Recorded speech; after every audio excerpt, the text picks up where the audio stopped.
beginning of device test, please follow the instructions.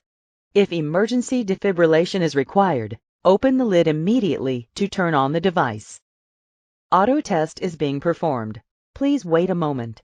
If emergency defibrillation is required, open the lid immediately to turn on the device.